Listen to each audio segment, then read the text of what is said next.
அறிவோம் ஆன்மீக நாமம் அன்பர்கள் அனைவருக்கும் என்னுடைய பணிவான வணக்கம். போன வீடியோவில் போகி பண்டிகை பற்றி நம்ம தெரிஞ்சுக்கிட்டோம். இந்த வீடியோவில் தை 1ஆம் நாள் பொங்கல் திருநாள் அதை பற்றி நம்ம தெரிஞ்சுக்கலாம். பொங்கல் திருநாள் அன்று காலையில் நம்ம வீட்டு வாசல் எல்லாமே அழகாக தொளிச்சு கோலமோ இல்லை கலர் கோலப்படி வைத்து கோலங்கள் நம்ம போடுவோம். இரண்டாவதாக பொங்கல் பானையை தயார் செய்தல்.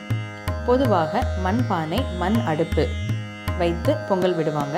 இப்போது அவங்களோட சௌரியத்துக்கு ஏற்ற மாதிரி பானைகள் வாங்கி பொங்கல் விடுறாங்க. அந்த மண் பானையை அழகாக சுண்ணாம்பு காவி பூசி விபூதி பட்டையை சூரியனாகவும் குங்குமத்தை சந்திரனாகவும் வச்சு அவங்க பொட்டு வச்சு விடுவாங்க. அதுக்கப்புறமா அந்த பானையை சுற்றி அவங்க மஞ்சள் கொத்து கட்டி விடுவாங்க. இரண்டாவதாக பொங்கல் பானை தயாராகிடுச்சு.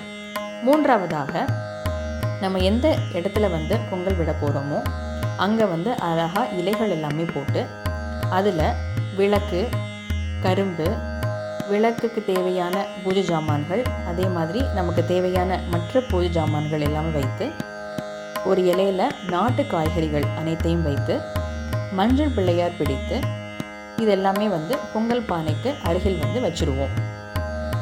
நான்காவதாக பொங்கல் செய்வதற்கு தேவையான பொருட்களை நம்ம தயார் செஞ்சுருவோம். பச்சரிசி, வெல்லம், பாசிப்பருப்பு, நெய், ஏலக்காய், முந்திரி, திராட்சை, இந்த மாதிரி பொங்கல் விடுவதற்கு தேவையான பொருட்களை நம்ம தயார் செஞ்சு வச்சுருவோம்.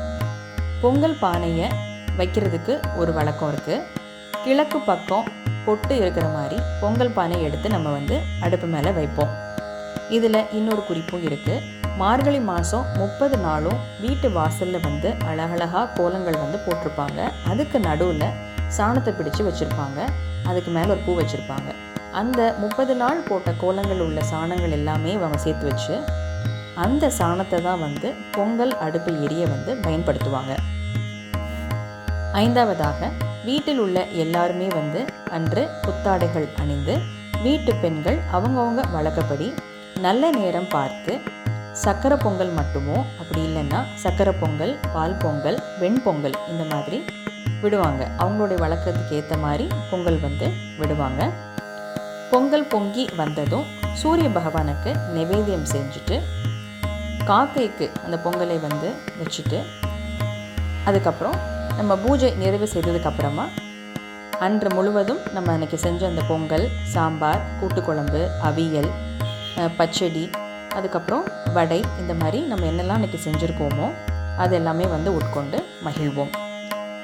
இதுதான் தை பொங்கல் திருநாள் அன்னைக்கு நம்ம செய்கிற சில விஷயங்கள்.